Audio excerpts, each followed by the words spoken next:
Okay. Yeah, recorded, being recorded.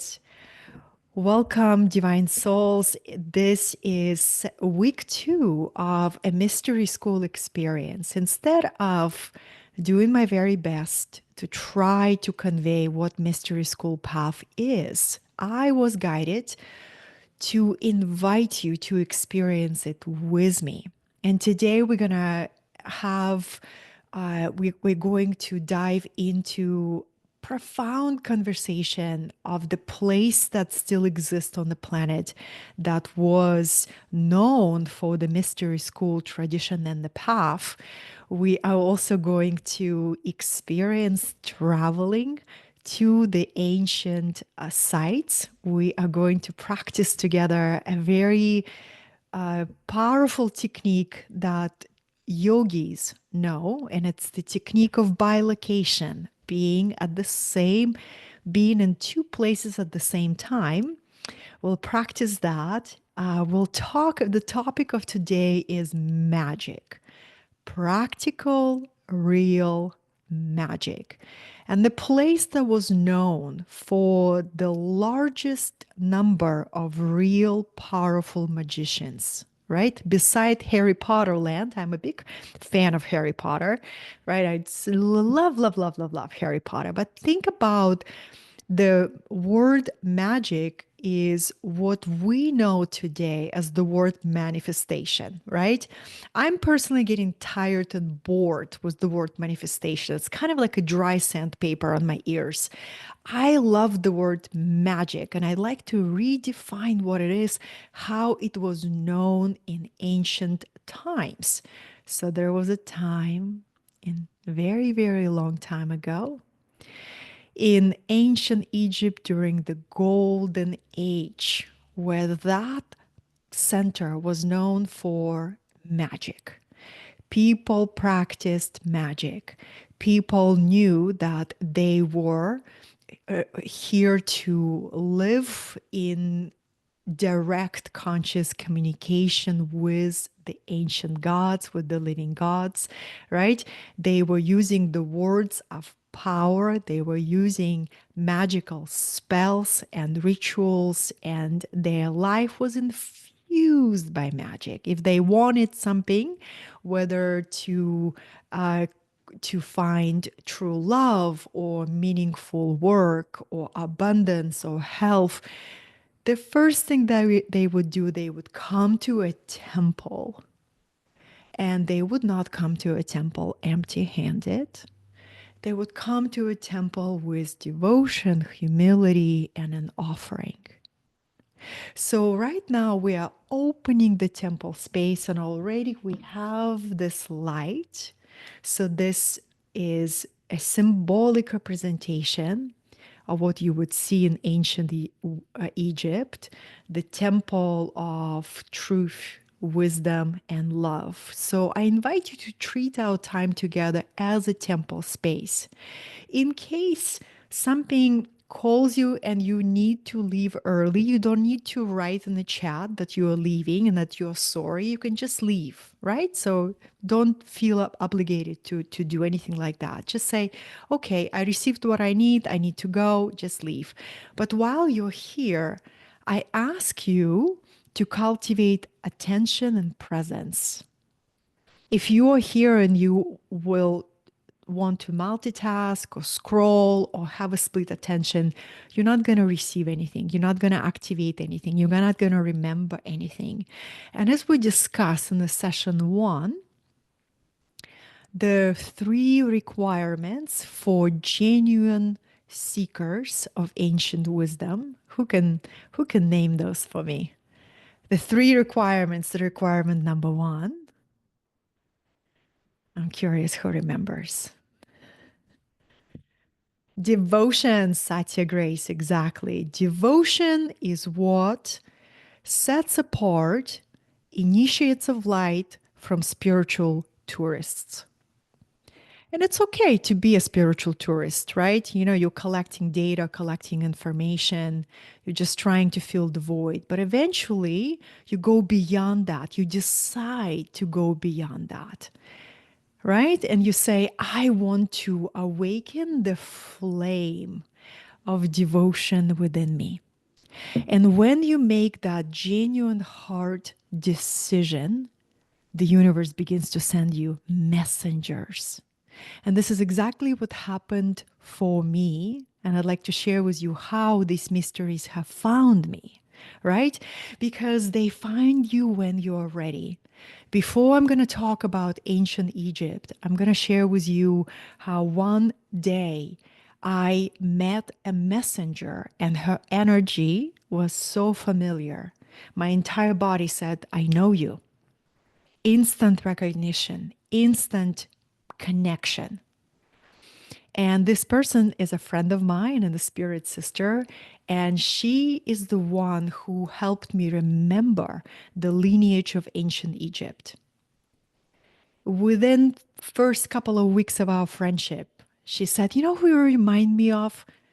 Goddess Sekhmet, the lion goddess, the goddess of transformation and healing and fire and courage and leadership. I was like, really? Tell me more. Who are those gods? And she would say, well, there is Isis, the queen of heaven and earth, and then there is Thoth, the god of wisdom and illumination, and then there is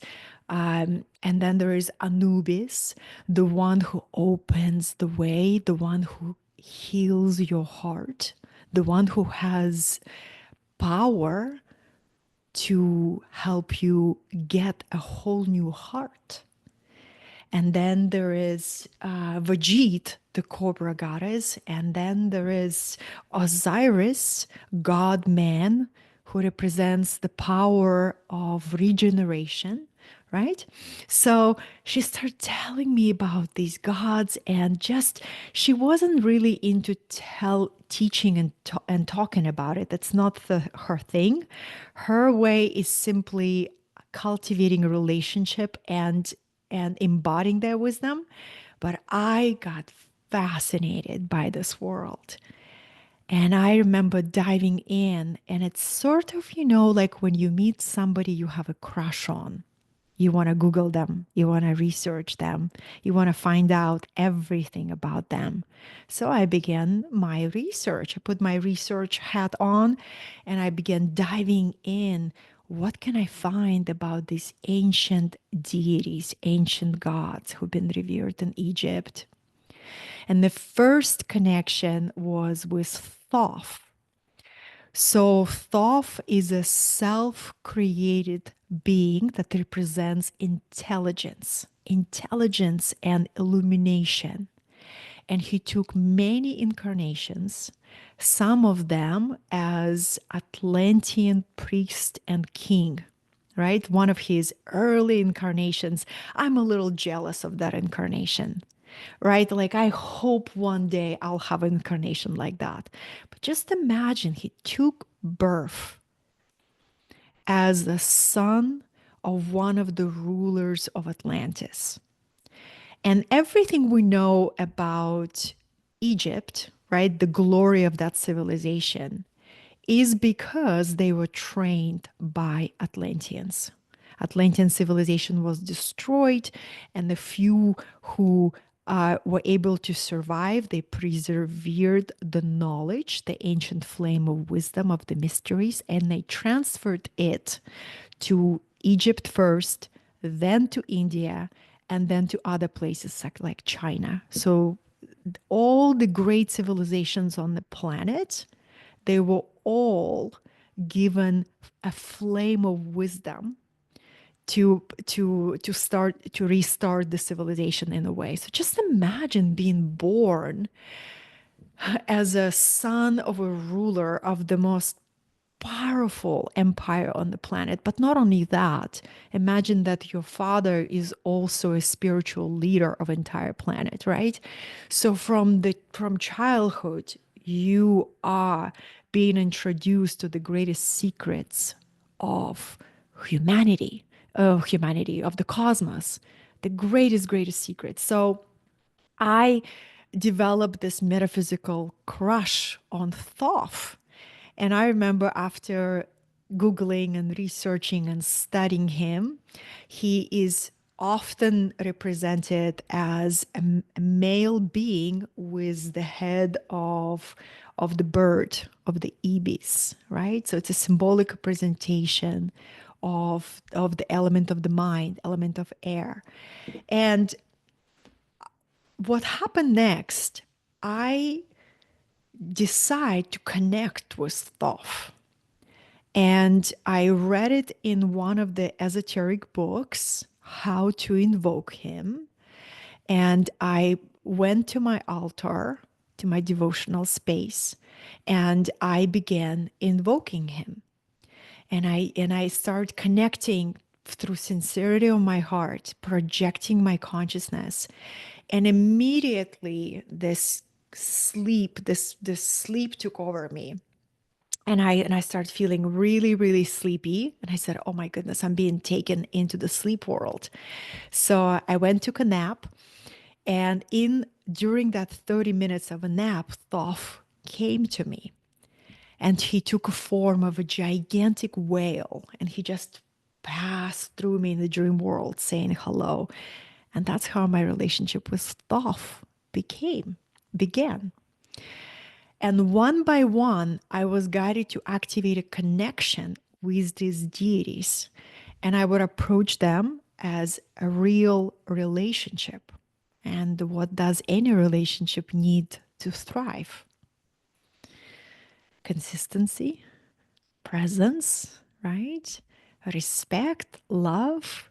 So these ancient gods who've been guiding humanity, they are alive, powerful beings who have incredible wisdom, ancient wisdom, and power to support us on our journey.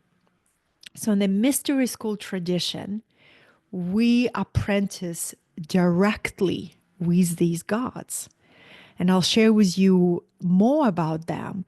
But the way I start working with them is one by one with, this innocence of the heart and a curiosity of the mind and this deep desire to learn the sacred knowledge that was lost over so many thousands of years. So after that, I couldn't wait to go to Egypt. I couldn't wait to go to the place, that the only place on our planet that has the remains, the physical proof of a great civilization. So I couldn't wait to go. And I remember I felt such a deep call to go and to see this beautiful place. Prepared something for you. One second. I'm going to show you. I'm gonna... For example, you go to a place like this where you see these gigantic stones. So, in ancient cultures, the number one way to preserve what was most important to preserve is to put it on stone. So, take a look at these powerful images that just by seeing these images, you are in awe. I'm going to switch to this because I'm hearing a lot of noise.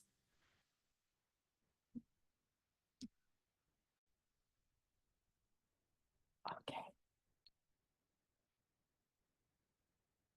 Okay, I just switched my sound because, it's a year 2025 and we still don't have a quiet, uh, the, grass trimming thing. Is the sound coming through okay? Let me know that you can hear me. Thank you so much. Surrender to the sounds of life. So take a look at these gigantic images. I wish I could show you something that would represent Atlantis, but that ancient civilization was completely covered by the water. But one day it will be rediscovered again. I have full trust on that. So Sphinx, last session we took astral travel. We traveled to Sphinx together. We traveled and we made our offerings, the offerings of devotion, and we shape shifted. So if you did not see the session one, I highly recommend to watch it while it's available. The Sphinx, the physical representation of Sphinx, is here to remind us that this is an earth altar. So imagine there was a time on the planet where people valued connection with ancient gods so much that they were willing to build such massive structures as a symbol of we come here to connect with ancient gods and to remember the secrets of the universe. A second cosmic altar that exists on our planet is Machu Picchu. It's not just a lovely, historical site. It's a live cosmic altar where people would come to create a connection with the gods. So when we look at these temples, we look at all the images on the temples, all these are the codes of how to awaken our consciousness, how to awaken the God consciousness within us, how to awaken the immortal spirit while you are in form. The temples were the the the the temples were the messenger. So you would go to a temple to remember who you are, right? So when we look at these images, they invoke awe. You cannot feel not moved when you see these images and you see these gigantic size structures. So what's so interesting is that when I began connecting to these ancient gods through taking astral travel and traveling in my vision, in my heart, it was such a powerful experience that actually when I came to Egypt, I was a bit disappointed, because the connection that I felt with inner Egypt that I was able to access on the inner plane was so powerful and alive. And when I went to what is left of Egypt right now, I had very challenging experience there. Yes, it was exciting. Yes, it was inspiring to see. But Egypt, at the current state is, it's heartbreaking to see what happened when people stopped revering the feminine, stopped revering the divinity, right? So it's a country that is in a huge decay right now. And the survival energy is so strong. It, for me, was very heartbreaking to see the country. And when I was there at every major temple, I would experience shifting of dimensions and I would go into a different timeline, different reality. It's like, whoa, I am in a different timeline. I am at the temple of ancient Egypt. And I would come back and I would see what is happening to Egypt right now. And the contrast was really painful for my heart. So this is the state of Egypt right now can teach us what happens when people forget who they truly are. When people forget that they are divine, people forget to revere nature, to revere the cosmos, to honor themselves. So this is the state now, and this is why ancient mysteries are calling to us now. When I ask you what brought you here, beloveds, you could have been anywhere else, drinking champagne, eating lunch, working on your business. The number one reason why we seek mysteries, because it's a superfood for our soul. We become so lost and so isolated and so dried up when we don't give our soul real nutrition. If you gave your body stones and sand, how long would you be able to survive? If you give your soul just Netflix shows, how long you'll be able to stay aligned to your truth?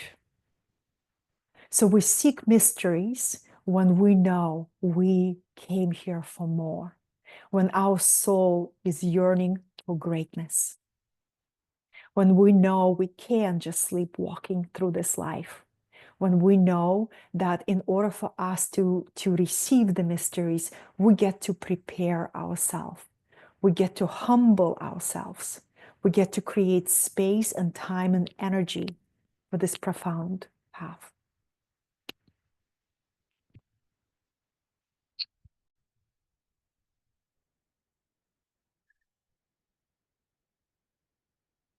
Always such a surrender with the sounds around me, but I really like really like this microphone better. So, my dear ones, the path of the mystery school is the path of expanding your consciousness. When your soul is nourished, you freaking go for it. You go for your divine destiny. You go for your true potential. This is why we study the ancient gods, because we are their children. When we study ancient teachings, I am talking about the oldest writings that have been preserved on papyruses. You know what it is? It's the Egyptian Book of the Dead. And the Book of the Dead, when you actually study it, it's a book of how to live well. And it's a conversation of Egyptian god Osiris, who became a human, who became a man, right? And when you read that book, when I read that book, I am moved with every cell of my being, because it's the voice of a soul that knows why it came on the planet. And I wanted to read you a couple of just a few paragraphs from that powerful book. You hear repeating statements. So when in ancient texts, sacred initiatory text, you have something repeating, it means it's extra important. So in the book of the Egyptian Book of the Dead, you hear Osiris saying, I am a soul longing for greatness. I am a soul longing for greatness. And he talks to the gods how, every day when he wakes up, I invite you to imagine ancient Egyptian times, where you don't have the noise, where you have so much stillness. You are in the culture that is very spiritually oriented. This is a culture that is more interested in the spiritual than the material. And it's so interesting because when they focus on the spirituality, they became the most opulent civilization.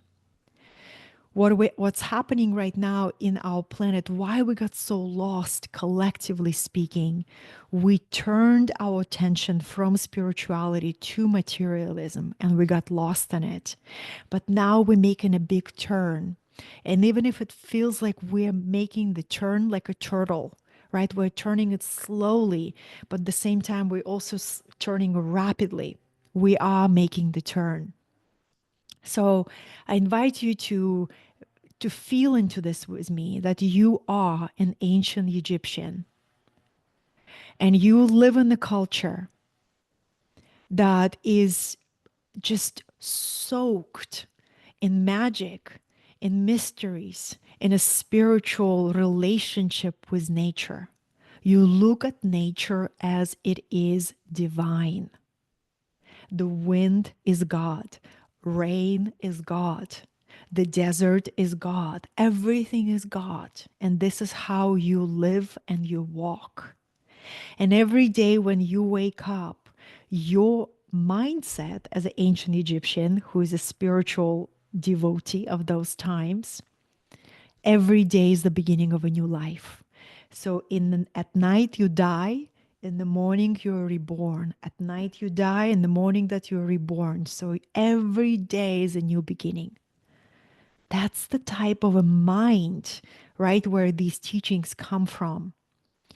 And you know that you are a soul destined for greatness.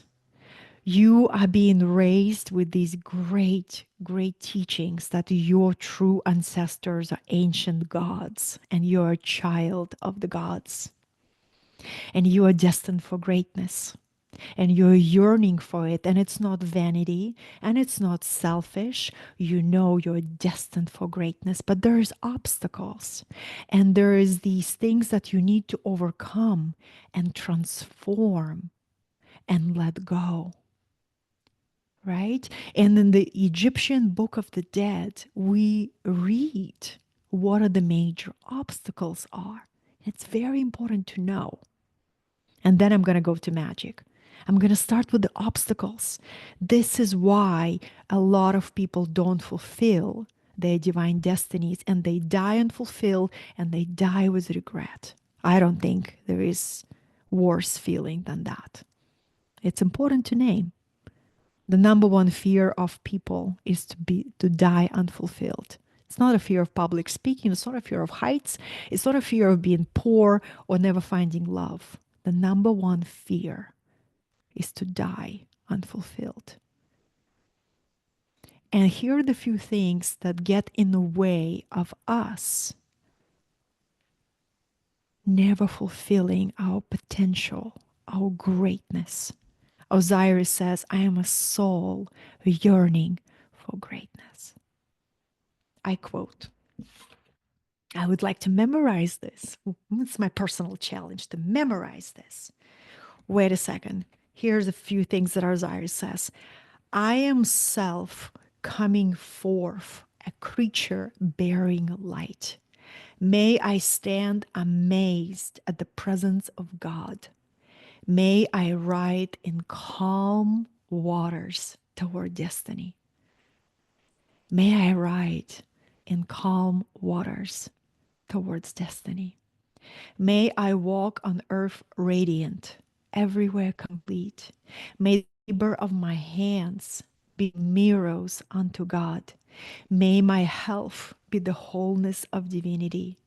In truth, may the gods know my name. May I do the work with my hands worth remembering. I am a being of light. I am a being of becoming. I am a soul yearning for greatness. So if Osiris, God who took human form, is saying this, he's giving us a code, a blueprint, a formula, a spiritual formula, a permission slip that says it is not vain to yearn for greatness. It's when you stop yearning for it, you are beginning to fall asleep. Wake up. Wake up. Remember that you were made for more. You're a child of the stars, child of the gods. Isn't that amazing? Isn't that amazing? So look at this one. Next one. I am the two eyes of God creating. I am the two eyes of God creating. The gifts of the gods are mine, health and power and eternity. And now here are the few things that we must be aware what stands in the way from us fulfilling our divine destiny. Osiris speaks.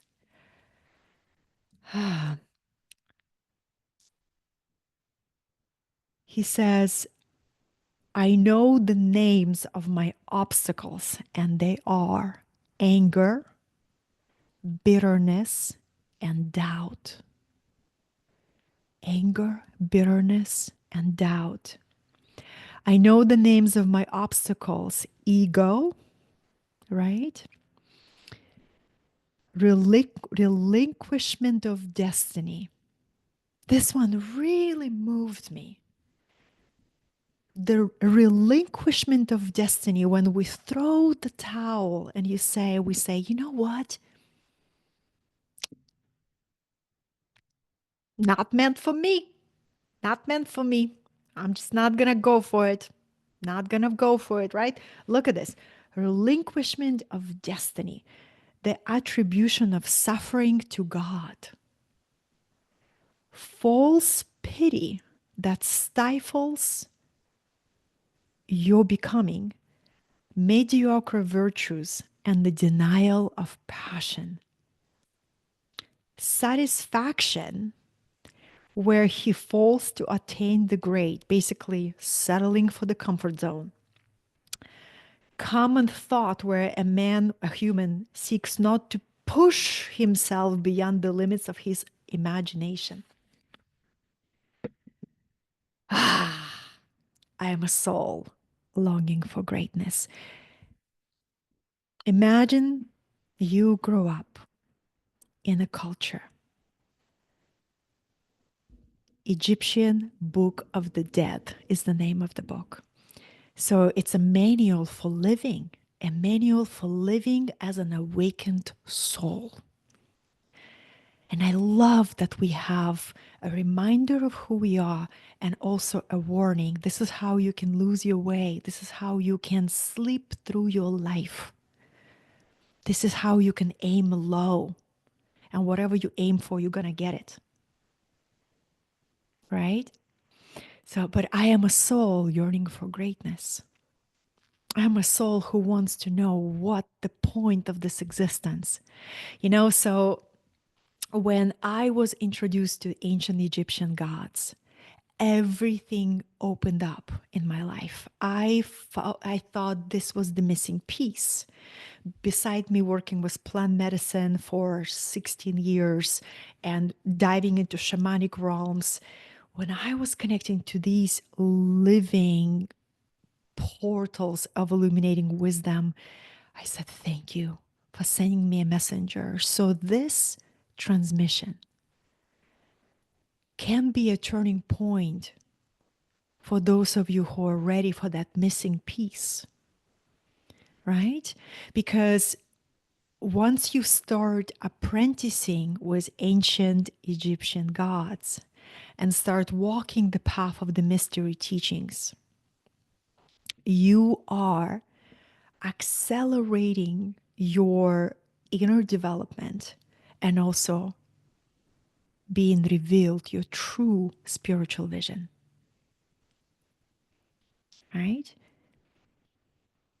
You also being revealed the secrets of magic. So let's talk about magic because it's a topic that I promised you today. Magic is, wait, I have another quote. I have another quote that I wrote today. I love my quotes. Where is it? The word magic in ancient Egypt was known as Heka, and can be described as the power of thought to manifest reality through the proper words in the proper sequence, spoken with proper intonation and the proper intent. In ancient Egypt, those words of power meant thoughts and words of thanks. So, when you begin to study Egyptian history of the universe through ancient Egyptian mysteries, you learn about all these gods, and they all are in pairs, right? So Thoth has a wife, Sekhmet has a husband, Isis and Osiris. So they all come in pairs and they all represent the masculine and the feminine, and they each show us the complementary nature of their union. But they all have these amazing gifts.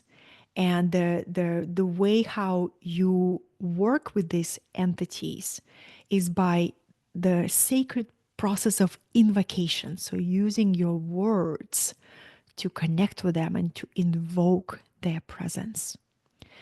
And there is a way to do it in a very safe way, right? In a protected way, in a grounded way. But it's really, really powerful because what happens once you establish that communication and strengthen it, you begin to receive information specifically for your life, specifically for what you need to know to make your next steps. One of the ways the gods communicate is through dreams. So, Goddess Isis is known as the greatest healer, the greatest alchemist, and the greatest magician. She knows all gods by name. And this is a very important statement because in ancient Egypt, if you knew somebody's name, you had you had sort of like a power over them. If you knew their spiritual secret name, you had power over them. So when we hear that Isis knows all gods by name, it's because she has power of all the gods, all the beings. So Isis communicates a lot through dreams. That's one of what she's known for. So we can begin to work with Isis through our dream world. And then what happens, you receive specific guidance for your life. I love this work because just last night I had a very powerful symbolic dream. And you learn to decode your dreams, you learn to understand the symbols and everything that you receive. And it's a really, really profound way because then you you begin to see that everything that you require for your physical incarnation actually comes from the invisible world, right? And you have all your allies and guides and protectors. So I remember the dream that I had with one of the deities, the cobra goddess Vajit. I went to New Zealand in 2018 to visit a friend of mine who introduced me to the ancient Egyptian gods. She was from New Zealand. And New Zealand is a country like I literally would move there tomorrow. The only thing that I'm concerned is they driving on the other side of the road. I don't know how I would do that. I would probably panic first several months. Just imagine driving on the other side of the road. It's scary. But I love New Zealand. To me, it felt home, fifth dimensional country, fifth dimensional consciousness. It was so beautiful. And I had the most profound dreams every single night. Granted, I was in a home that was filled with practical spirituality. Both a friend of mine, who is now my spirit sister, and her mother are priestesses in this lineage. So imagine a home filled with beautiful images of the gods and ancient wisdom scrolls and the books and the energy of spirit is honored here. So I had my own room, and every night I would receive a dream. And it was so powerful. And one of the dreams was a cobra, this beautiful cobra came and she approached me, and I had no fear. And she approached me and she moved straight to my left arm and she marked me. And while this was all a silent dream, there was no words. The message was very clear. She told me, "You are under my mentorship. I am teaching you now, and I'm marking your left arm." So the cobra represents Vajit is one of the ancient goddesses from Lower Egypt, right? So if you look at any pharaoh, they would always have a crown with the cobra ready to strike, right? It was a symbol of protection, that the pharaoh is divinely protected, but it's also a symbol of kundalini, of divine fear. It's like you are living awake, you are not asleep. So the second time the cobra goddess came to me in my dream in a vision was incredibly strong dream. I I had a dream that I am in front of a massive, massive cobra. I am talking about a building, 10 stories building, massive cobra. And she was, and I knew in my dream that I cannot look her in the eyes. It's my it's too intense. I cannot hold her gaze. So in my dream, I have my third eye to connection with her, being in front of her and her presence was deeply transformative. So that was the second dream. Third time, a cobra goddess comes to me. And this time she came in her sensual way. And she came from the bottom of my spine, just moving seductively, essentially all the way up. And kind of like hissing and glistening over here. It was a delicious dream, very erotic. Hello, I am here with you and I'm one of your teachers. I feel it's very important to share our stories of these personal encounters with living gods. So when that happens, if it already happened for you and with you, you are prepared to recognize their contact and you begin to listen to their guidance and to prepare yourself and to open your heart and receive their teachings. And this what was mystery school is all about. You see, the mystery school in ancient Egypt was very difficult to get into. Most people were rejected when they tried to apply to a mystery school. You had to have a lot of physical life experience before you would be accepted. You had to sample the physical life, chase the pleasure, chase the money, chase the things, right? And go to a place of maturity in your soul where all of that you've tried it, you've lived it, you partied, right? You traveled, you've done it all. And your soul is yearning for greatness. And then you would travel to one of the temples, and maybe you would travel for 5 months. Maybe you would travel for 3 months on foot. And then you would fast. And then you would prepare yourself and you would come and you bring offerings in the temple and you would look to a priestess or a priest. But in the ancient Egypt, women were the majority of the priestesses. And you would submit your application through an offering and you would say, I would love initiation. I am ready for initiation. I'm ready to know who I am as a soul. I'm ready to know what my assignment is. I want to know why am I here. I'm a soul yearning for greatness. And your offerings would be accepted and you would say, we reject your application. You're not ready. Go away. And why was done? Of course, to check in with your ego, to see how you're going to take it, to see how you're going to take it, right? And those seekers who knew that this would happen, they would be like, I gotta come back. I'm gonna fast more. I'm gonna put fine linen dress. I'm gonna comb my hair, maybe shave my head. I'm gonna bring more flowers. I'm gonna come back on the next full moon. I am back with more offerings, with more flowers, maybe more humility, maybe more devotion. But here I am, I'm back. I'm back at the temple and I am asking to be admitted in the mystery school. And I'm asking and I am telling my story that I have walked this human life. And I have married and I have raised my children and I have farmed my land. And I am a soul yearning for greatness. I do not want to die incomplete.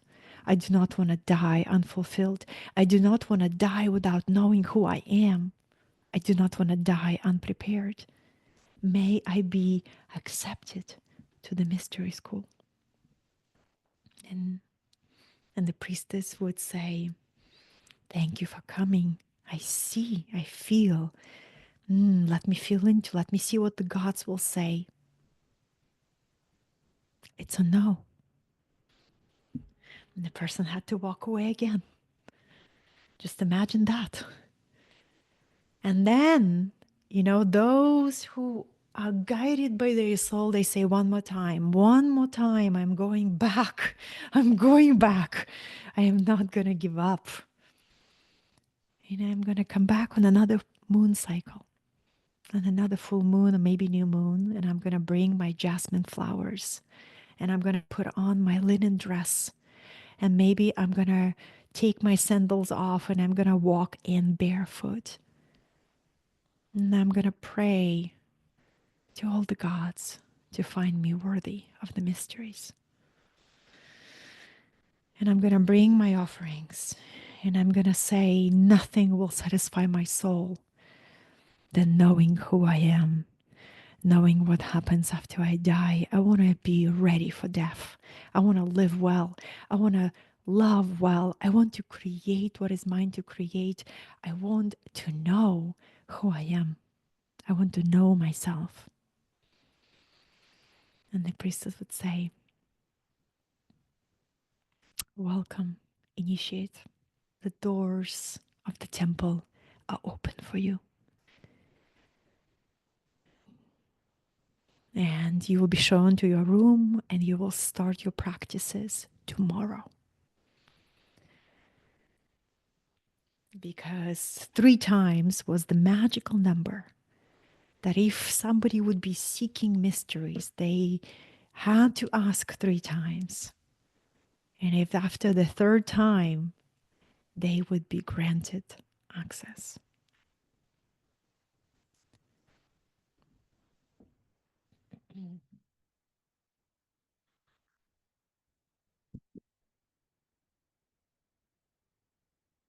Mm. So, a month from now, I'm opening a mystery school, a modern version, and there is 2 paths to it. There is a main path and there is a priestess path. And in the modern mystery school, the one that I am being guided and inspired to bring, I'm not going to ask you to walk to the temple for 90 days or to fast or to wear your fine linen clothes, even though you can if you want. The requirements for the mystery school are 3: devotion, right? Tranquility, and the balance between your inner development and your physical life. Also, the requirements for modern mystery school is a financial investment.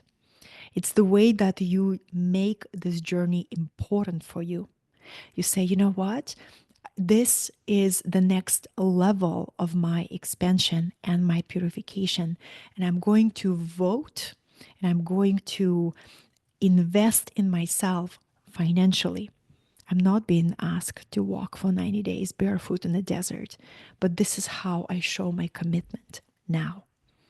And this is why the mystery school teachings, they are they're available everywhere, right? You can do your Google search, you can read the books.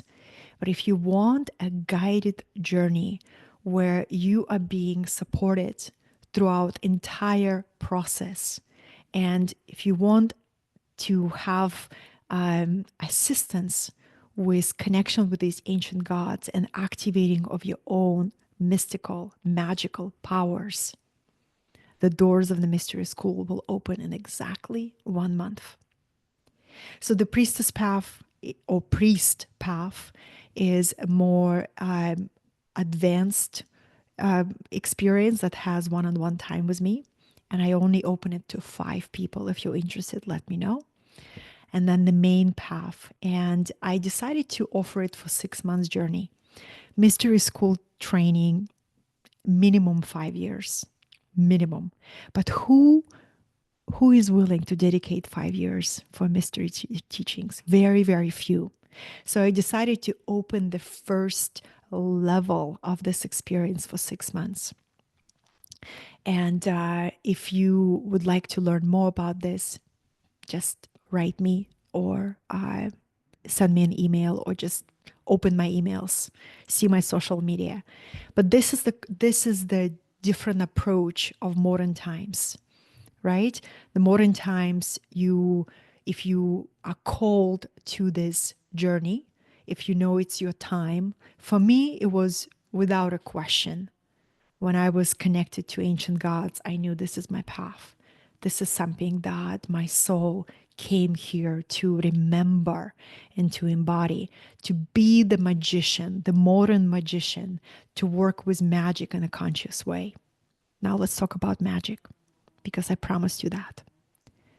Why most people fail in manifestation, even though I dislike that word, but let's just say it, because they don't have enough energy to access invisible worlds. People are distracted, people are depleted, people are fatigued, people spread out their energy everywhere, everywhere. And when you have energy, you don't have enough power to practice magic. So the first training as for modern magician is to learn to focus your mind, is to learn to stay awake and alert and present. The second process of practicing magic is to learn to build up your energy.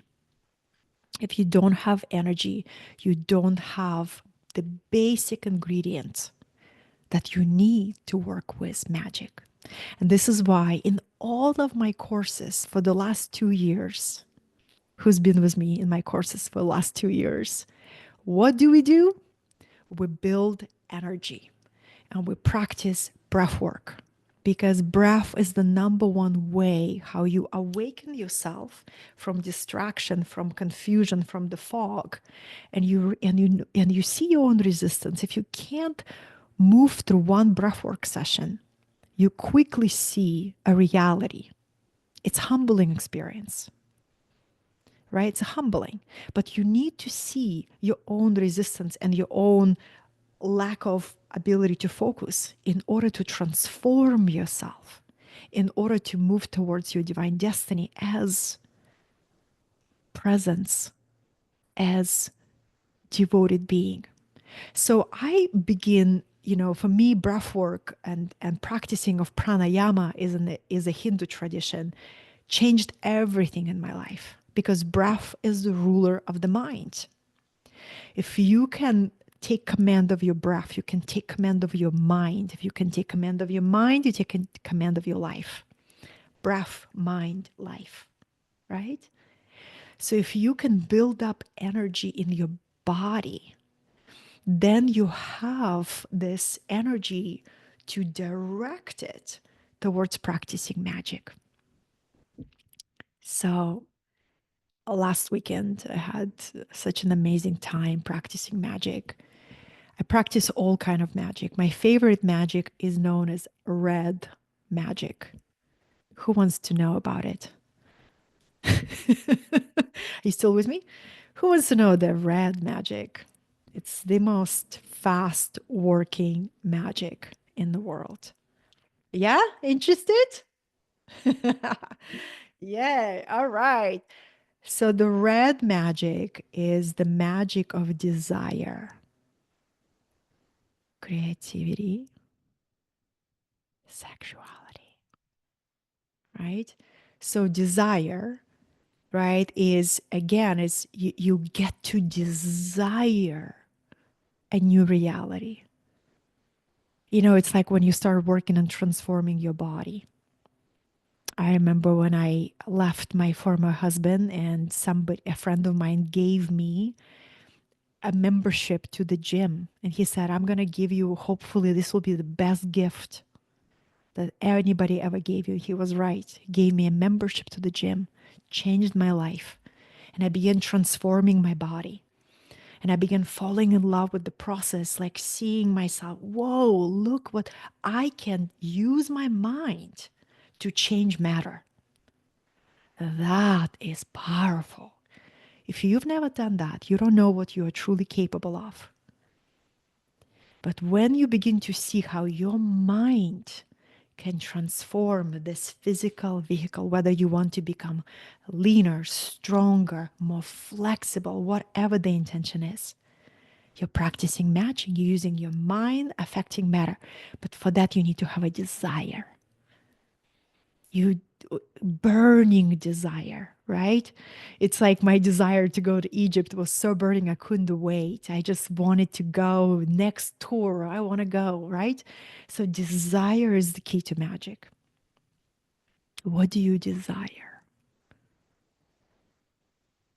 And you focus on that desire. And the second thing is the raising of your kundalini and sexuality. So in ancient Isis temple, one of the most secret practices were practices of Isis, sex magic. You don't have to be in a tantric sexual relationship to practice it. If you have a tantric partner who can meet you there in consciousness, it's a great blessing and a great gift, because then you can birth new worlds together. You can practice it as a solo practitioner, but a sexuality is a really profound power within us. And if you don't feel connected to it, it's never too late to connect to it. You can connect to it on your own through discovering the sensuality, awakening the sensuality. You know, I work with Bast. Bast is a cat goddess who is a sister of Sekhmet. Ooh, she's all about magic through pleasure. So using the energy of pleasure to call in your desires to yourself, right? So Bast, I don't know if you can see her. She's right there. You see Bast right over there. She is the goddess of magic, and she represents sensuality. She is the goddess who seduces our souls to take form. And I'm not exaggerating, because once we cross to the other dimension and we have life review, and depending on how we live this lifetime, for some of us, life review can be really intense, right? Because everything incomplete, everything unforgiven, all the karma is right in our face. We got to relive it. We got to experience all of it. It's intense, can be. Or it can be an incredibly elevating. You're looking at your life review and you're just crying from tears of joy because how well you lived this life. So after the life review, we go into different levels of astral plane in resonance with our vibration. So literally the vibration with what we die determines which level of astral worlds we go. So death doesn't change much. It's how you die, whatever vibration you hold is where you're going to go. Low vibration. So it's very important to be ready, right? So in the mystery school, death is not a taboo. In the mystery school, we actually open a conversation about death very directly because we want to be ready for that moment. We want to die well. We want to become fascinated by what happens to your soul when you cross the veil, when you shift from being a physical to being non physical. Ah, exciting adventure. So the best. So after you go through your life review and here you are in the higher planes or middle planes, lower planes, based on your vibration, where are you going to go? You kind of like fall asleep. There's a chapter for every soul. You fall asleep in a deep oblivion. And that's the time where the soul rests. And a lot of times the souls don't want to take another incarnation. They're like, I am not going anywhere. I'm in the cocoon. I am happy over here. I'm just going to be here for thousands of years. So Goddess Bast is the one who comes and says, hey, do you remember? Do you remember that sunset? Do you remember that summer rain? Do you remember that silk robe and the kiss of the most beautiful woman? that you've ever kissed. Do you remember the love making of that lover who took you to ecstasy and bliss? You can experience it again. But now you can make choices.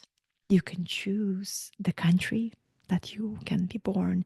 You can choose um, you can choose this, you can choose that, you can choose this. Imagine what you could experience with these expanded choices this lifetime. Would you like to do it one more time? Would you like to take another incarnation? Bast is the one, this rascal, the cat rascal, who seduces us into taking another incarnation. And we say, oh, desire, the desire to experience it all over again. Even though I know the human plane is contrast and filled with the duality of all of it. And I'm going to be young and I'm going to be old and I'm going to be healthy and I'm going to be sick and I'm going to experience love and I'm going to experience loss and I'm going to succeed and I'm going to fail. I know I'm signing up for all of it. Damn it. Okay, one more time, I'm going. That's what happens. So, my dear ones, the magic, the red magic that we practice is the magic of desire. And then these sacred words and invocation. 3 or 4 days ago, I woke up from, it's one of my favorite ways to receive information from other dimensions is I wake up and I literally receive words. They just like downloading. And I always have a journal on the bedstand because I want to write down everything I've received. So what what came through was the practical magic that I'm going to share with you today. And it will sound simple for some of you, like I've heard it before. But I'm asking you, did you hear it or do you live it? Because if you live it, your life shows it. So find that innocence of the heart and imagine that you've never heard this before. And it's the first time you hear the most powerful spiritual formula to create a life of your dreams and to fulfill your divine potential. Got it? Let's do this. So, this is the information that came from the universe.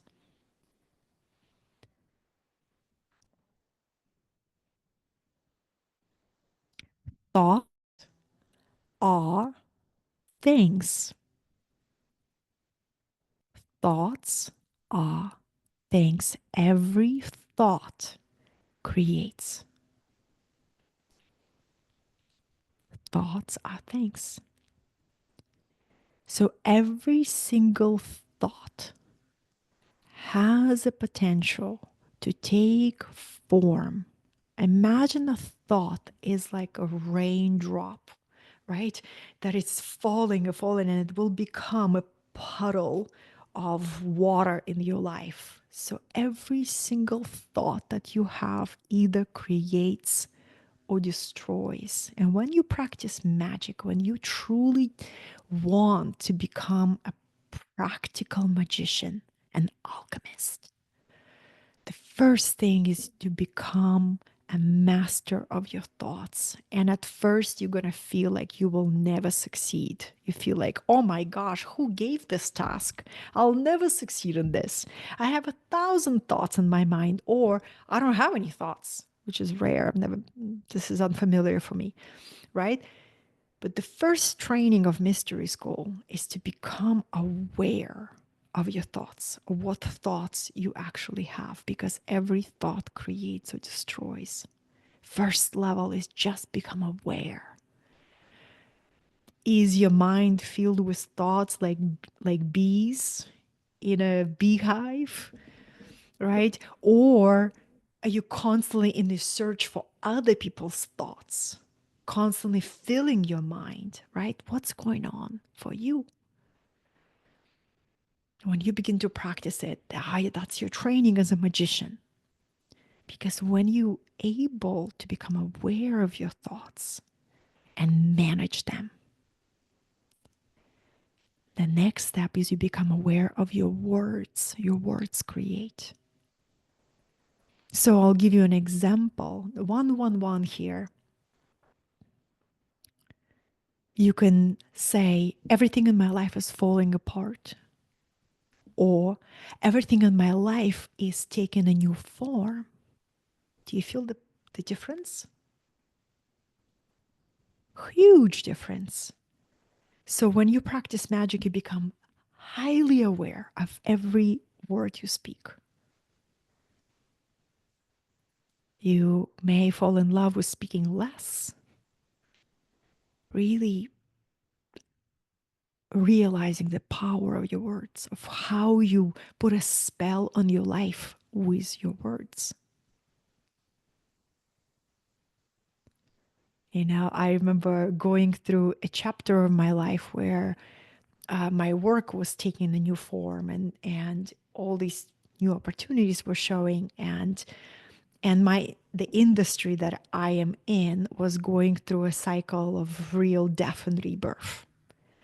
And so many of my peers were expressing very interesting spells about the industry that we're all in.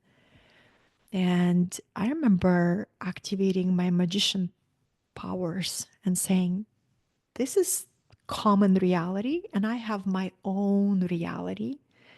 And the reality that I am choosing to experience is to wake up every day ready for service, ready for sharing my gifts, ready to be an expression of joy and passion and peace. And one of the things that I would encode with my thought and word is this: my work is in high demand. My work is in high demand. I'm so grateful and excited that my work is in such high demand. And just like magic, because it is a real magic, what I spoke into existence returned to me in the most beautiful, surprising way. But imagine if I would give away my power and start encoding or putting spells on my life with a completely different version of that. And joining the crowd of saying, you know, oh, this industry is that, or economy is this, and the politics of that, and da da da da da. This is how you're going to lose your power and you as a magician. And the mystery school is a journey of empowerment where you realize the power of your thought and the power of your word. And then, if you want to sprinkle magic on that, you begin to fall in love with rituals and offerings, right? And personally, for me, I'm a priestess of the ocean. And this is my deep, deep, deep relationship with the ocean. I remember filming a video that I am willing to pay any price to live close to the ocean. This is how important this spirit of the ocean is for me. And I was wondering, why is it so important to me? And recently I've been revealed by my guides that I'm a priestess to the ocean.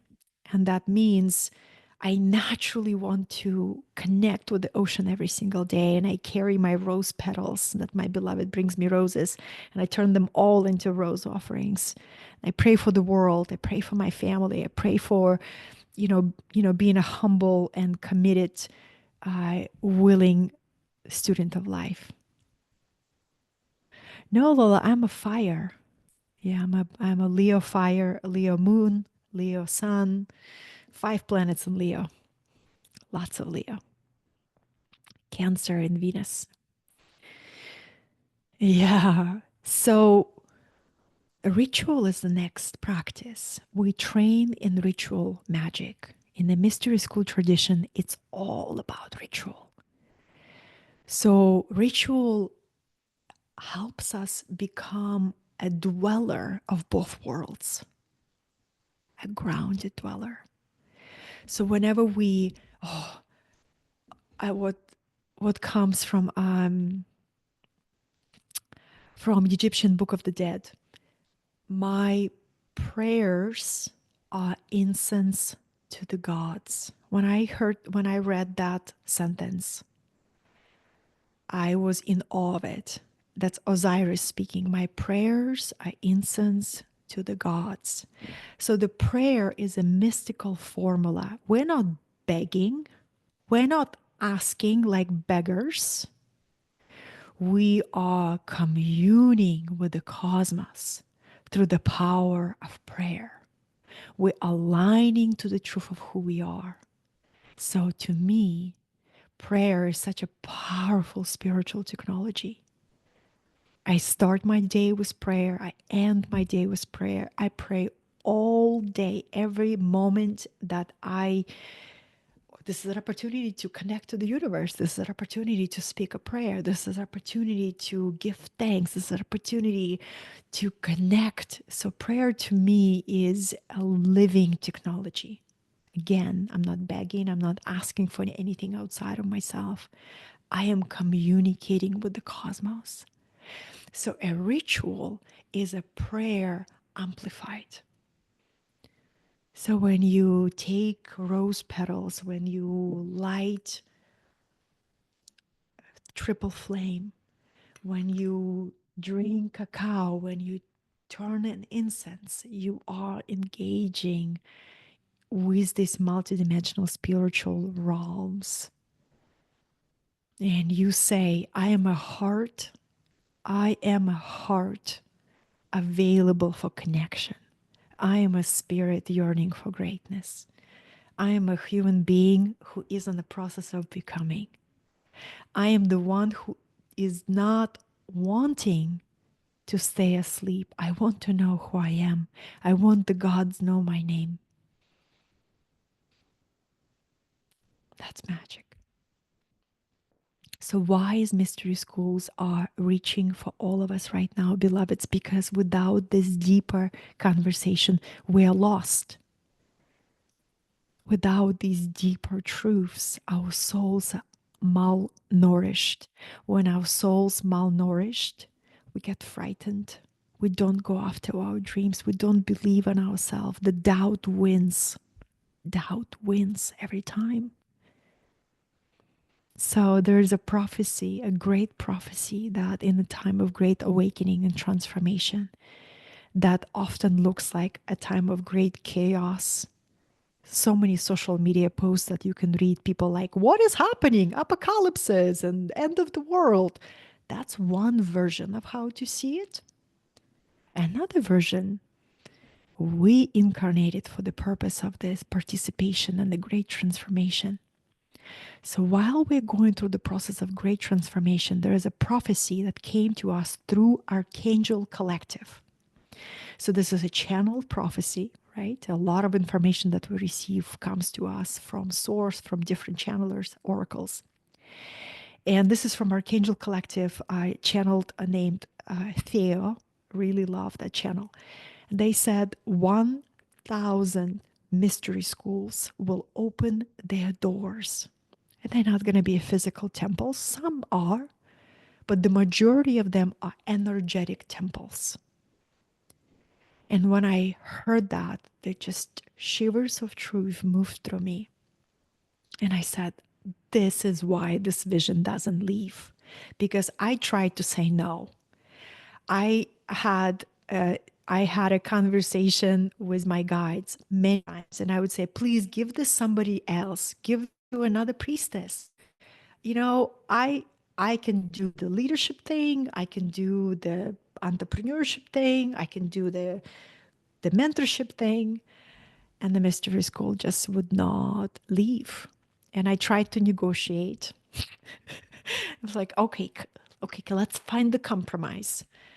And this year I said, okay, I am doing this because I know if I don't do this, I will die with regret. So this is why I said yes to this assignment. And the doors are open, my dear ones. It's 1 month from now. And I wanted to share with you that next week is our week 3 of the mystery school, but I'm actually serving a client in a private immersion. So, what I'm going to do, I'm going to channel an audio transmission and bring the guides and see what comes through. So, it will be emailed to you. We're not going to have class. It's going to email to you. And if there's going to be space, I may host a bonus transmission the Wednesday after. So now, my dear ones, those of you who are still here and present and available and curious, let's practice bilocation. Let's actually travel together to the ancient Egypt.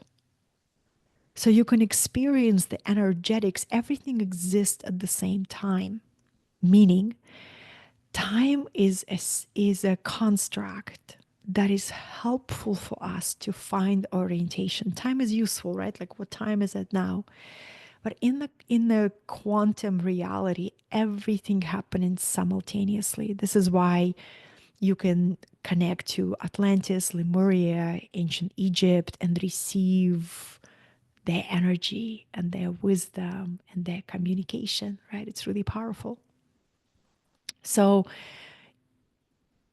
yeah, right? It's so powerful. 1 second. Mm. Because when I showed you those beautiful temples of ancient Egypt, the secret training of initiates was that you become the temple. You come to this realization that you are hosting the divine in you. And that changes everything.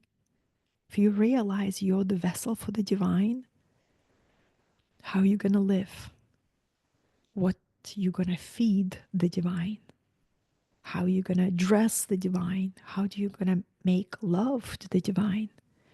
When you awaken to that realization that you are the temple that is hosting the divine, and you are in this co-creative, fantastical relationship, human and the divine together, and this team, and you're on the journey of playful forgetting, but you're also on the journey of constant remembering and becoming. So I would say the ultimate aim of this tradition, because mystery school is not a university, it's a tradition, right? It's the ancient tradition. And Atlantis was the birthplace. But since very few remember Atlantis, it's easier to start with ancient Egypt. You know, it's kind of like a starting point, and then we go to Atlantis, then we go to Lemuria. So the training was to realize you are the temple. So you become a living temple. Everything in your life becomes a temple. And, you know, it's so powerful because when I started working with ancient Egyptian gods, and I became so fascinated with the altar practice. You know, there is a place in my home that is the most powerful place. It's not my bath. The bath is a very powerful place. It's not my shower. Shower is also a very powerful place. It's actually my meditation room where there's a central art altar. And what happens with the altar practice, this is the first training of the mystery school. The altar becomes a living portal. So think about all these ancient gods, their massive energy. One god energy is as a huge, massive volcano mountain, right? They are enormous beings. So for them to direct their energy to connect with an initiate of light, we use the technology of an altar to create like a living portal of connection. This is why it's not recommended to put your altar in your bedroom. You just not gonna sleep well, you know, when you work with these powerful beings. But in some kind of a dedicated space, the more you work with your altar, the more powerful your altar becomes. And this is why Nobody need to touch you. Nobody should be allowed to touch your altar objects. And if you are approach somebody's altar, you never touch the objects without permission. You know, it's kind of like a mysticism one on one, because every object on an altar is dedicated and concentrated with sacred power, right? So the more you work with it, the more your altar becomes a temple. And it's so powerful. You know, so many times when I go through something difficult in my life and a sudden veil of confusion, like a fog of confusion, and I don't see forward. And it's really hard to go through a chapter when you don't see forward. I go to my altar and I light an incense and I pray and I speak to all the deities. And my altar gives me strength. And it gives me strength to move through the fog, because the fog will clear. But while you're in the fog, it doesn't feel like it will ever clear, right? So when you're in the fog of life, it's so transformative when you have these tools and practices that can nourish you. Or maybe your country is in the fog. Maybe you live in a country that's going through hard times. I grew up in Russia, in the country of a very tumultuous past and a very difficult present.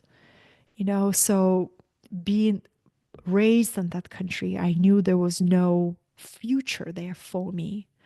And it could take another 200, 300 years for the policies and collective transformation. I don't have that much time in one lifetime. So I knew a part of my destiny was to leave the country of my birth and to come to a place where I can actually fulfill my destiny.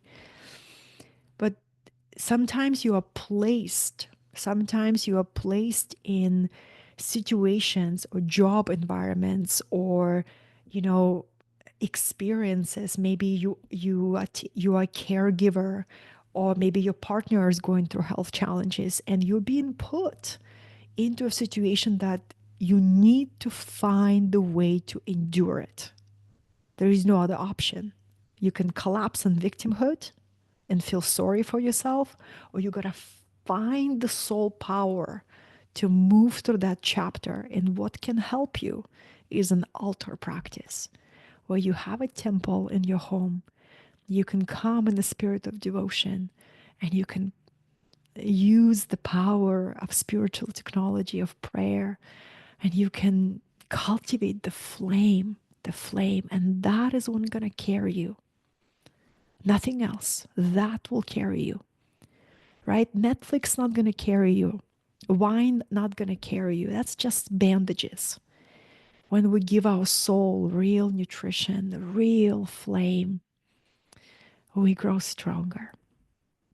That's what needed to address, my loves, because we're facing very, very powerful times. You know, every year we say, where did the time go? Time is going fast, faster, faster, faster. And if we're not grounded, we're just going to get spin out, right? So an altar practice grounds us into the moment. And this is why mystery school teachings are here, to take us back to the ancient ways, to remind us that we are souls yearning for greatness. That yes, we have obstacles such as inertia, anger, and doubt. Three major obstacles to overcome: bitterness, relinquishment of our destiny, aiming too low, disconnecting from our passion. These are real obstacles. And the more we are aware of them, the more we can say, whoa, this is not just me. This is a human condition. I'm a soul yearning for greatness. Eyes of God is seeing through me. If I know that, what would I want to aim for? Who would I want to become? I can practice magic. I can become a magician. And the world will do whatever the world will do. I am in charge of my own personal reality with my thoughts, my vibration, my focus. And remember, my dear ones, I know it's a lot, but you're here hanging out with me. We need to raise our energy. And that's the principle of alchemy. And at first, it will feel like your progress is slow. And this is why most people give up. They just want instant gratification. I want to know Thoth by tomorrow. And that's not the path for that. Human consciousness transforms gradually over time. I've been apprenticing with these gods for 9 years. And it's a humbling and the most exquisite adventure. Because then the less of you get out of the way. You learn to get out of the way faster and faster. And thing becomes more and more effortless because you're not attached. You're open and available to everything. But you bring all of you to each task. You bring your joy and passion, your playfulness and your love. So on this note, let's go on a quick, brief journey of the ancient Egypt. I invite you to close your eyes, and I'm going to turn off my video so it's not distracting. This is a beautiful time for integration. So close your eyes, your ancient eyes, and imagine that your third eye opens. Take a deep breath in your belly. Give yourself grace right now. Give yourself appreciation that you showed up and you stayed this 90 minutes and you received because you're ready to remember something deeper. And I'm going to take you to a different kind of journey. We're going to practice the art of bilocation, being at the same place. No, being in two places at the same time. So before we practice any magic, we want to be smart magicians. And that means we create protection first. So with your imagination, draw a golden circle around you. Make it spacious. So starting from your left in a clock, well, protection, clockwise way. This is a circle of power and protection. And the more you do it, the faster it becomes, the more clearly you can see it, feel it. The next thing we're going to ground. So imagine that there's these two little windows at the center of your feet,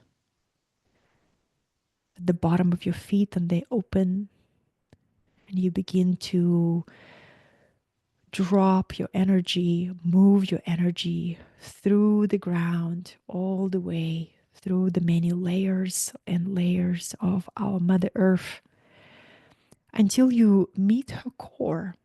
And imagine that Earth core is made of beautiful rose crystal, and your energy just wraps around it, and you make that contact. Take a deep breath in. Feel the profound gift of life, that you are healthy, you're alive, you're supported enough to be here. Feel the grace of this.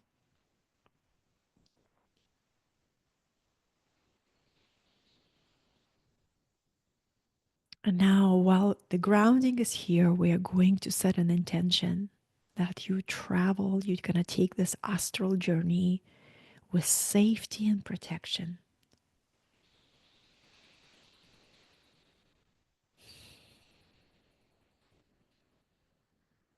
And begin to lift your consciousness, experiencing energetic buoyancy. Stay awake. Those of you who are drifting to sleep, become present. Stay awake. Refocus.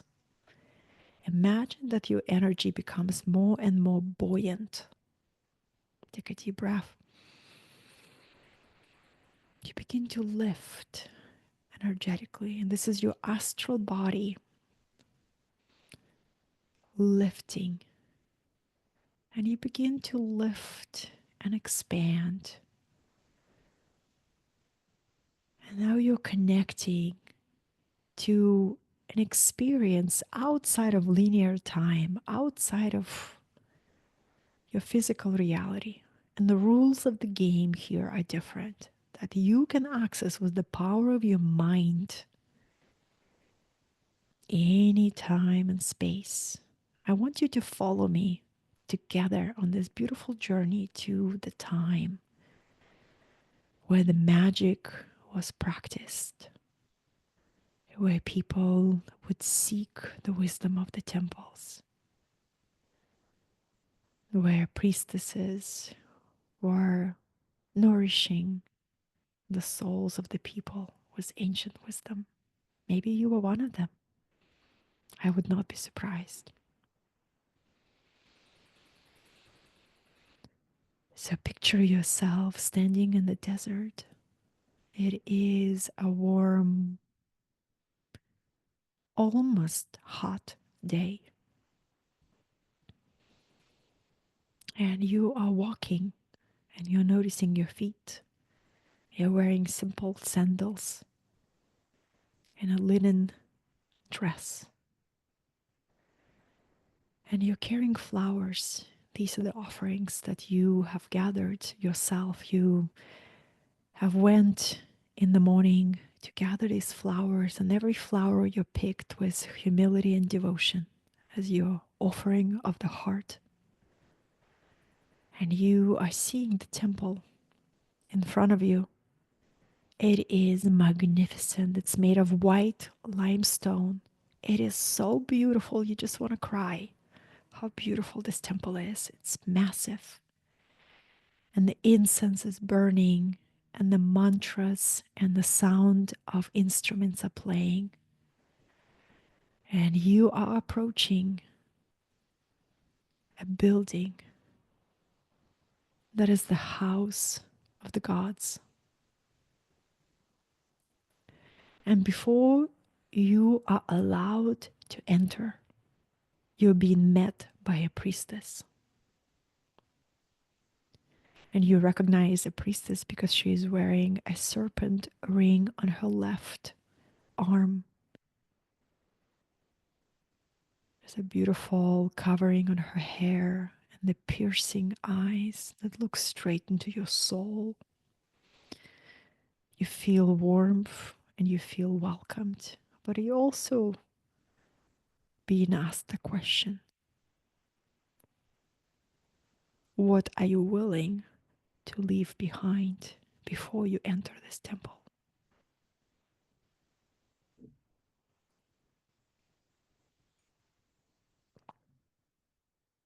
Only you can answer that question.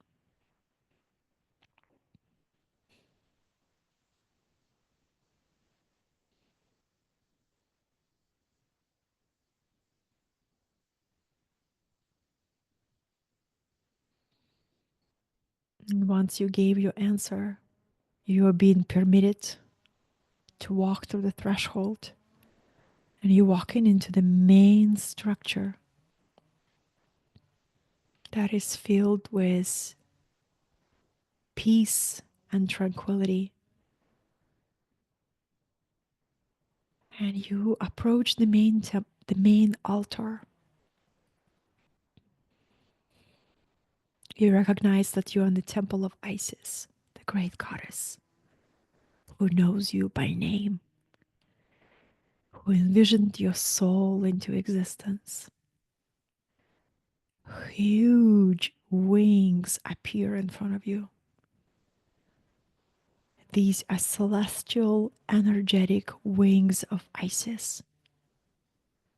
And you feel her love, and you feel her piercing gaze on you. You approach her altar and you kneel with your left knee, and you make your offerings, you bring your flowers. And you say in your heart, Great Goddess, I am willing to know. I am willing to become ready. Teach me your mysteries. Help me to overcome my obstacles. Help me transform my ego, my inertia, my doubt, my resistance.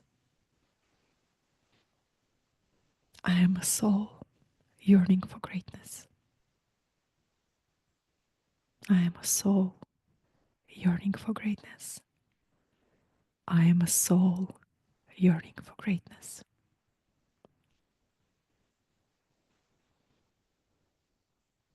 Isis takes one of the feathers from her majestic wings and touches your heart with it.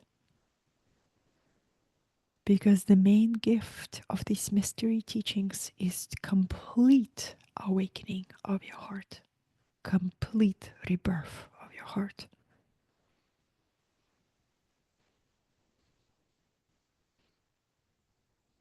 She gives you that feather. This is your gift from the goddess that you can remember and return every time.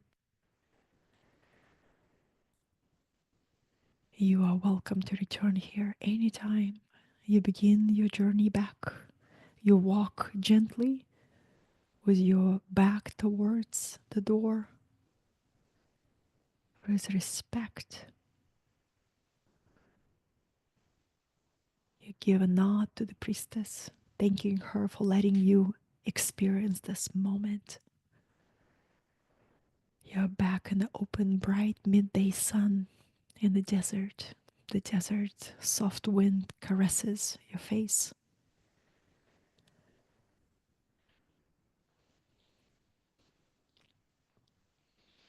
And now I invite you to begin to withdraw your consciousness from that scene, like pulling the energy back, moving your mind from that scene into the present moment. And I'm going to take 3 deep breaths. And when I count to 3, you'll be fully back into your body. Take a deep breath 1. Feel the power and the gift of the breath. Breath 2. And a breath 3. Feel your toes returning to the body. Become aware of the circle of protection around you. You just nourished your soul. You just gave your soul a superfood, a longevity vitamin. So come back. You can open your eyes. It's totally safe to do so. If you saw and experienced the temple, the beautiful wings, fantastic. If you didn't see anything, you didn't do anything wrong. It just simply means you get to develop your psychic organs. If you fell asleep, again, don't beat yourself up, but also realize you got to train your presence. Stay awake, develop on your presence. So, whatever you add is your curriculum. But I'm finding, these psychic organs need to be developed over time. Every astral journey, you are opening up the muscle and ability to perceive on the deeper planes. It's an exciting time to be alive.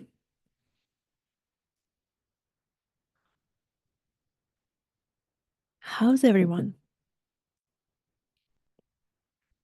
Everyone is still here. This is amazing. I think only one person dropped off. That is incredible. Welcome back, Divine Souls. This is an experience of a mystery school curriculum, right? This is what we do, this is what we experience.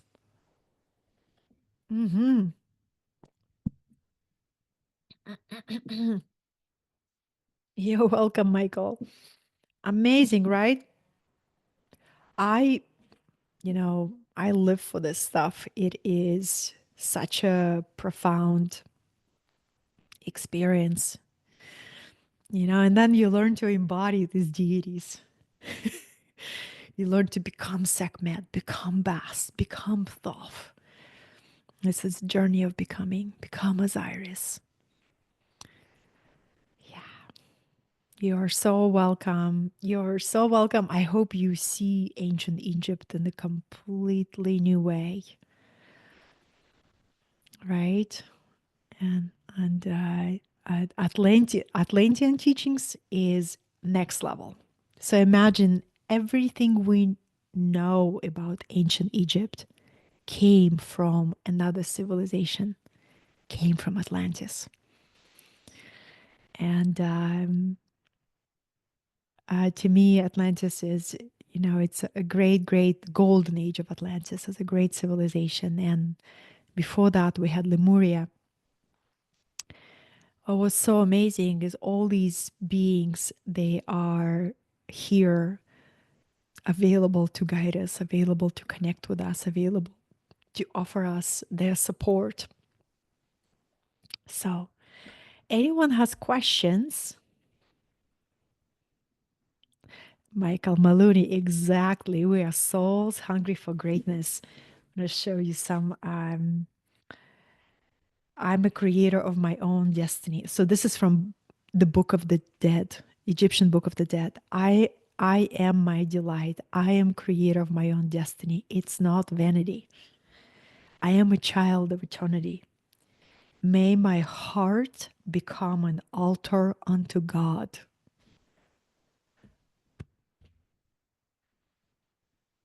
What? May my heart become an altar unto God.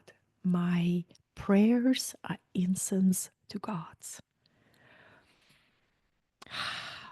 I gave my sight to the gods, and the gods gave me visions.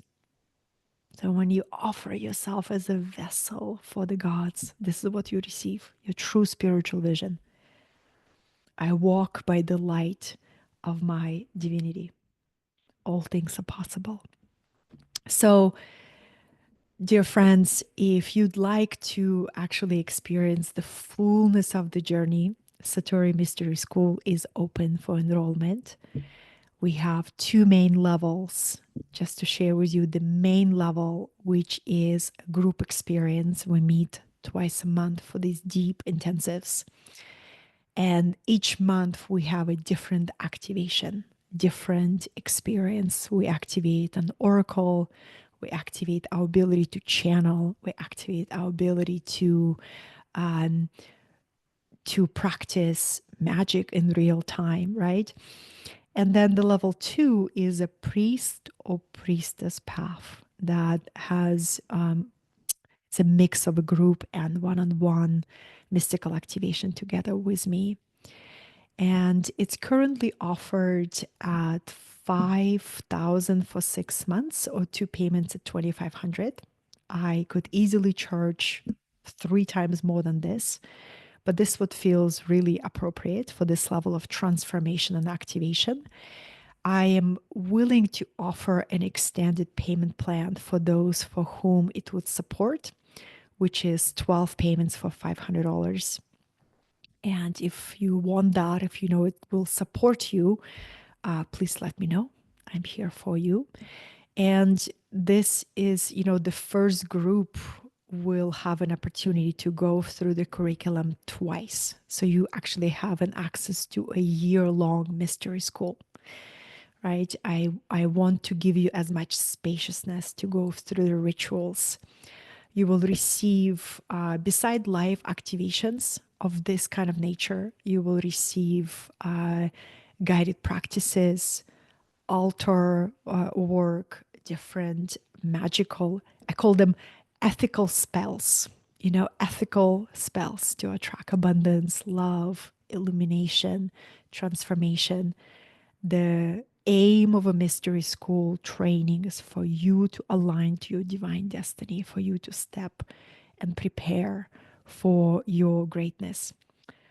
The advanced one, yeah, it's a little bit more price. It's 7,500. And there is also, so it's 2,500 more. And you can, it includes one-on-one. Exactly. And there is a payment plan. There's a 3 months payment plan, and I'm willing to give extended payment plan as well. So we can work it out. So I would love to share this journey with you. I would love for the initiates of light to open themselves up to channeling. Channeling is a healing experience. And the way that I teach channeling is protection and grounded. So you always will be safely guided. I am very, very discerning how I work with mystical realms. I want us all to be grounded and protected because there's so much magic. But if we approach these mysteries kind of like without protection or guidance, we can create more harm than good. So, number one is protection is so important. And then number two is devotion, cultivating your devotion and raising your vibration. So by the end of the 6 months, you can uh, you can go deeper, right? Take another round of it. You will expand your mystical library massively. You will have many different rituals that you can use in your own work if you work with others. Because if you are here, it's because many people in your life are yearning for spiritual superfood, and you can be a priestess for them, and or priest or spiritual companion, right? So this is why we attend mystery school. All right, Maud is already here in the school, and we already opened the container, so it is happening. And I would love to share this journey with those of you for whom it is meant. So, just a little bit about me if you are on my email list. I do both. I am a practical mystic. So, I teach deep mysticism, like mystery level school mysticism. And then next week, I'm probably going to be teaching energy certification program or how to navigate business right now. So don't be surprised if you see very different offerings. It's because this is what lights me up, and I like to approach every area of life. I see mastery, inner mastery, and outer mastery. It's all is related. I found that when our soul is nourished and we are strong spiritually, we show up for business in a different way. And the true magic of mysteries is you awakening what is known your ka body. So in the mystery school training, we're going to practice energetic and psychic exercises to activate your ka body. And the ka body is what makes you magnetic. It's what actually it's your energetic double. So those are ancient temple practices that we will be focused on. If you want to read everything that's offered, email me or simply look at my social media or private message me. I welcome all private messages. I'm not going to drop links here. It's okay. So just reach out, or if you are on my email list, you will receive the 2 levels with this follow up replay. All right, dear ones, thank you so much for this amazing time together. This was really beautiful. I loved everything that came through today. It's very rich. We covered a lot of ground. And if some parts were activating for you, good. We need to be activated. Some parts were nourishing and moved you to tears, good. Right? All of it is a good medicine for us. Good medicine. Yeah, energy work. Yeah, so just a little bit more. I actually have 2 different certification programs. So I have an energy healer certification and a mind mastery certification, and both of them will be available soon. So the most important thing is make sure that you're on my email list or you are watching my social media, because on both places I am very active whenever I open the container. All right. So there's many, many ways that we can continue our journey together. And thank you, Divine Souls. So good to be with you, right? So good. So please watch the session again. And I promise you, when you watch it again, you will tap into new codes of remembrance, right? It will unlock new things. So, right now, integrate. And the number one integration, go outside and ground, because you just cosmically traveled to different dimensions. You expanded your spiritual body. Now we get to ground and feel gratitude to be alive and that you and I met. We were divinely appointed to meet this moment, right? It's a special gift. And then when you feel, you know what, I want to watch this again, you will get a replay later on today. Just watch it. Watch it with full presence or hear it and see what you receive and journal about what you receive. You're so welcome. Be blessed. And remember, you are a soul yearning for greatness.